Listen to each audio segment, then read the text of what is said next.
waxaa xarunta magaalada madaxda gobolka Sanaag ee Ceergaabo si weyn looga xusay xuska maalinta 18 May oo haatan 25 jirsatay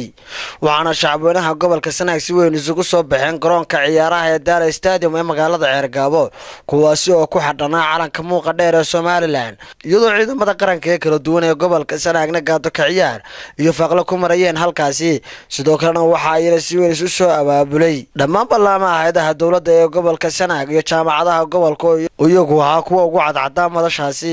waxaana shacabka gobolka Sanaag kala qayb galay xuska 18 May ee 25 jirsatay wafdi wasiira oo ka socday wasaaradaha waxbarashada cadaaladda wasaaradda kalluumaysiga iyo kheyraadka badda wasiir ku-xigeenka wasaaradda gaashaandhigga Somaliland madaxda gobolka Sanaag maayirka degmada Ceergaabo iyo mas'uuliyiin kale oo tiro badan maanta hadaynu nahay reer Ceergaabo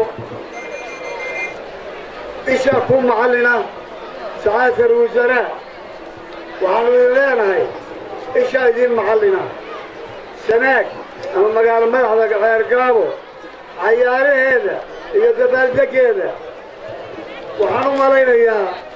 إذ مانتا لما روحنا يقال ساينا الكريم مانتا وحوية ومالوين ورسول القشرة حرية دي رسول القشرة الشرية لما تنتوي جيستين 18 May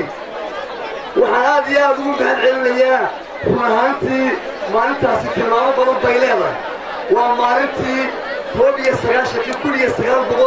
1990 gobolka Togdheer magaalada Burco lagu qabtay maanta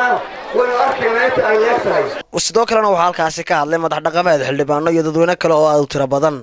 waxaan maanta aad ugu faraxsanahay 25 guuradii ka soo wareegtay dhalashadii Somaliland waxaan leeyahay maanta aad iyo farxadii ah gobolka Sanaag inay kala qayb qaato 18 May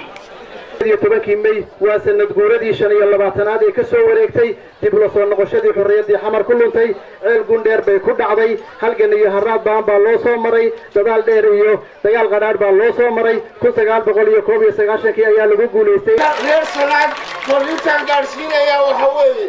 gobolada xagga ay laga xigay iyo kuwa xagga ay laga xigaba waa ka hadlay warfaniga ma ka kacna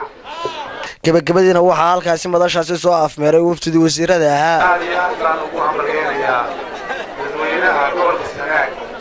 oo maanta meel walba ka dhacay ee gaar ahaan degmada Ceergaabo waa maalin farxadeed waa maalin xusa waxaan marka hore iga siidaa salaan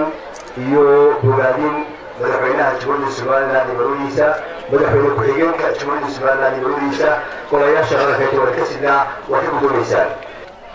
anu wasaaradahan wixii aan ka qaban karayno waxbarashada ee horumarkeeda ku saabsan waana ismarsan doonaa maamulka waxbarashada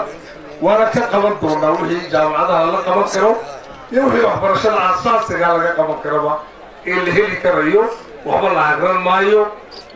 si kastaba ha ahaatee dhammaan degmooyinka hoos yimaada gobolka Sanaag ayaa si weyn looga xusay xuska 18 May ee haatan 25 jirsatay Barkhad Maxamuud Gedi telefishinka caalamiga ee Somali News TV magaalada Ceergaabo.